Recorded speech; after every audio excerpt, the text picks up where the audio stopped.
Halo Sobat Pendapat Masyarakat, sebelum kalian nonton jangan lupa di like, komen, share dan subscribe, agar tidak ketinggalan video terbarunya. Terima kasih.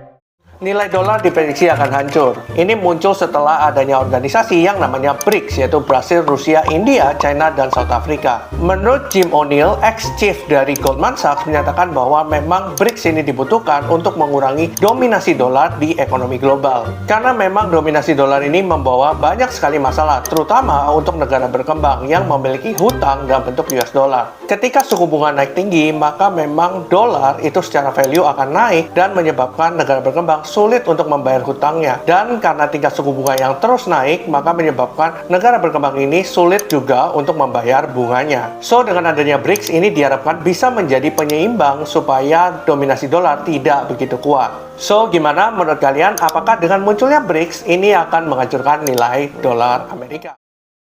Oke teman-teman, aku mau ngingatin ke kalian semua, jangan pernah investasi dolar Amerika lagi teman-teman. Sebelum 1971, dulu Amerika itu pada saat dia akan mencetak dolar harus punya backingan atau backup berupa emas teman-teman. Ya, jadi setiap $1 Amerika yang dicetak harus ada backingan emas sebanyak $1 pula. Dan setelah 1971 teman-teman, Presiden Nixon atau Presiden USA Amerika Serikat waktu itu mengganti kebijakannya menjadi fractional reserve banking. Dalam artian Amerika itu memiliki hak melalui bank sentralnya untuk mencetak dolar Amerika hanya dengan deposit sebanyak 10% saja teman-teman.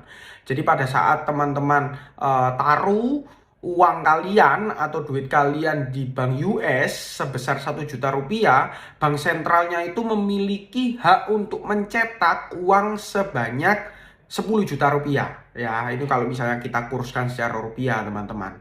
That's why Amerika itu dari 1971 sampai dengan sekarang mereka mencetak US dollar sangat-sangat banyak dan diedarkan ke seluruh dunia teman-teman. Memang sih US dollar itu sampai dengan sekarang masih jadi mata uang general yang digunakan oleh negara-negara. Kenapa? Karena setelah 1971 sejak perubahan kebijakan pencetakan dolar muncul kebijakan baru yang namanya petrodolar teman-teman. Dalam artian pada saat negara-negara di dunia itu ingin bertransaksi minyak bumi atau oil harus menggunakan US dollar, sehingga pemerintahnya mencetak US dollar atau dolar Amerika sebanyak apapun, US dollarnya tetap akan memiliki permintaan yang tinggi.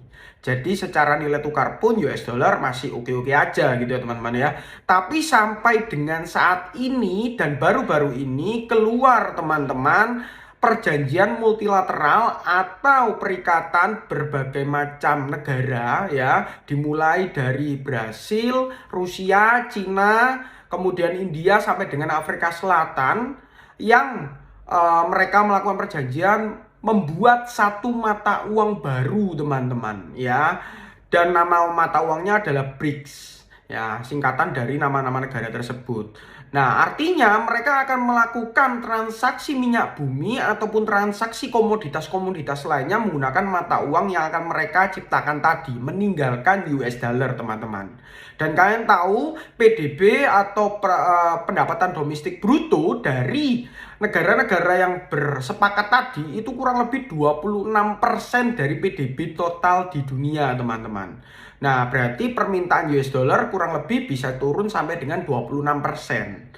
Dan kalau misalnya permintaannya turun, maka secara nilai pasti akan turun teman-teman. Dan tinggal tunggu waktu aja kapan sih US dollar mulai ditinggalkan ya. Dan baru-baru ini juga US dollar itu mengalami krisis teman-teman di dalam Amerika Serikat ya. Banyak banknya yang kolaps, tapi pemerintahnya memberanikan diri untuk menjamin semua simpanan nasabah agar tidak terjadi bank rush atau bank out ya. Tapi kita tahu negara pun bisa kolaps gitu ya. Dan kebijakan ini sebenarnya adalah kebijakan untuk jangka pendek saja ya.